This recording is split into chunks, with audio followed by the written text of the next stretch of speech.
Hey guys, I'm Angela and welcome back to Hobby Night. There wasn't a whole lot of major news this week for Warhammer, but there were a couple of cool things, including a new book coming out for Blood Bowl. We got a look at some new miniatures for Necromunda, and the coolest thing to me is the fact that Abaddon the Despoiler has had an arachnid named after him. So let's go ahead and jump straight into this week's Warhammer news.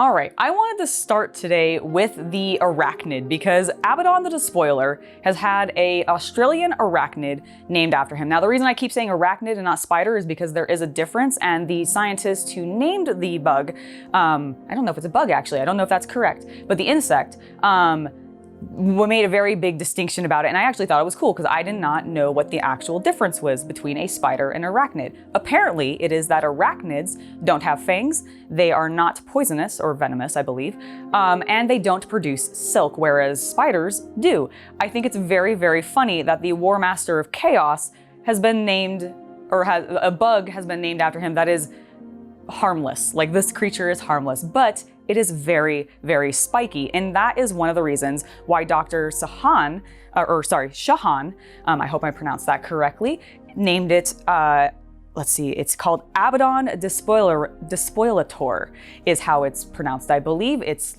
sort of Latin-ish, I don't know, but it's really, really cool. The design, or the bug itself looks really neat, but GW also did like an illustration of like a male-female like body of one, which I thought was a really nice touch to the article, and it was just a really cool thing to read. And it's nice to see when like nerd hobby stuff ends up infiltrating itself into real science. I always love that. Diving back into some actual 40K, well not 40K specifically, but some Warhammer news, Blood Bowl is getting a new book supplement called Death Zone, which has me really, really excited actually, because I was reading through it and there is a game style in it that has me interested. It's called Sevens, and it basically sounds like it is Blood Bowl, but on a slightly smaller scale, so I'm assuming it's sort of similar to Blitz Bowl, which excites me because you can use it in league play. And because I will be playing in a league, but we have sort of limited times and hours when we can actually meet up to get our games in, this new format that's going to be coming out in Death Zones might give us an opportunity to get more games in, to have more players playing more regularly, and not having it eat up a whole bunch of time. So I'm very excited for that. Not only is that going to be included in the book though, there are also going to be ways to build mercenary players for you to hire for your team.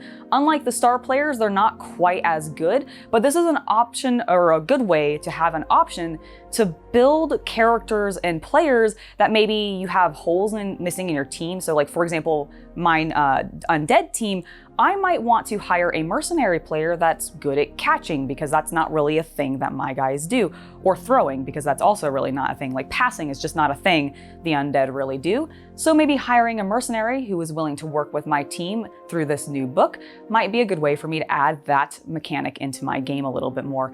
And that's really cool. I like having options to do a bunch of different things while still being thematic to your team. Oh, hey! Didn't see you guys there. Well, while you're here, don't forget to like, subscribe, and share the video. GW previewed the look of the Water Guild miniatures for Necromunda, which look really cool to me. One of the things that I absolutely love about Necromunda is it allows Games Workshop to sort of play with styles that I don't feel like is normally their go-to for their theming.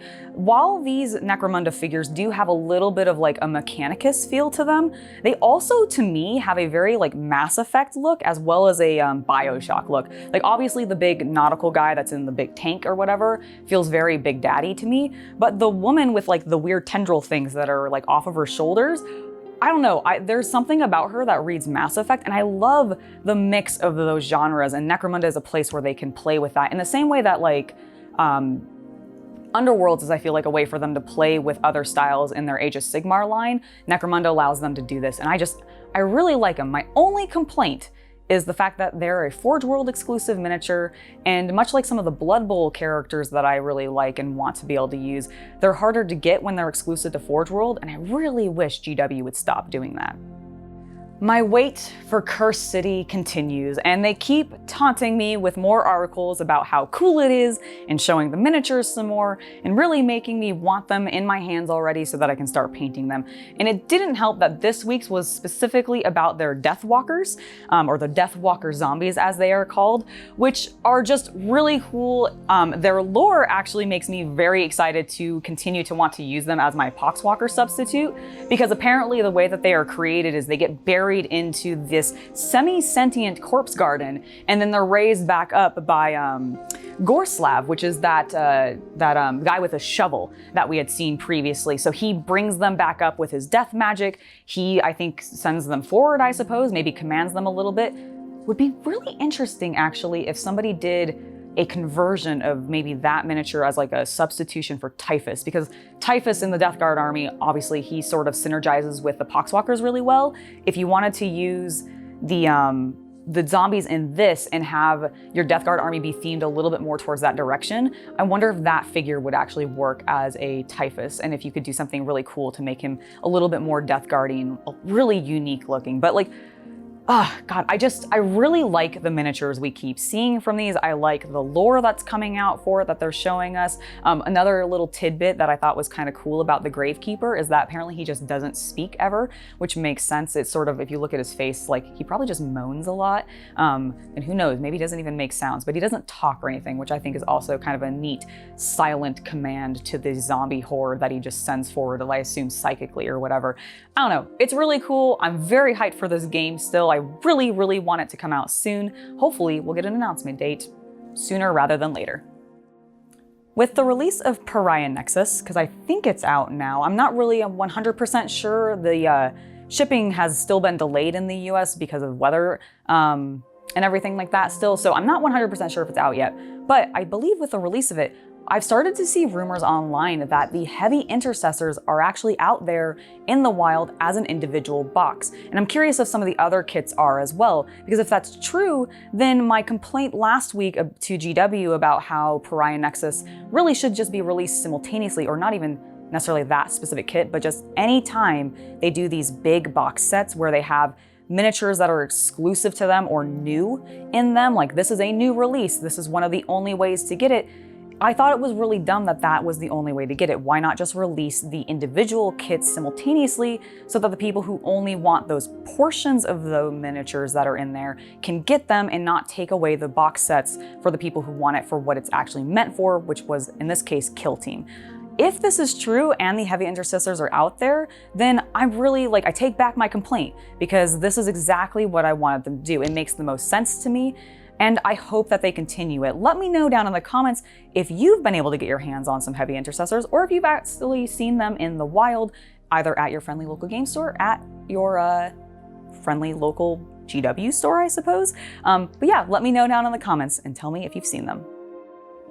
And finally this week, the Drukhari Codex release date has been leaked. It looks like we're getting it March 20th, which makes me really excited, because just before I got out of playing Warhammer, I think it was around the beginning of 6th or the beginning of 7th, I can't remember which now, it was 6th. Okay, so it was at the beginning of 6th. I dropped out of playing Warhammer, but there were two armies that I had sort of gotten into and had started to collect just before dropping out. One of them was Necrons.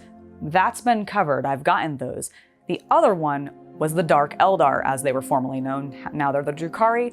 I'm actually very interested, because I still have a lot of those models, and I didn't really paint many of them because, like I said, I was very all right, we were trying to get back in and just couldn't because the rules, we just And so we stopped and we just had those models sitting around forever. Well, now I might have an opportunity to actually pull them out and maybe want to play with them, because the Drukhari's Codex is just around the corner.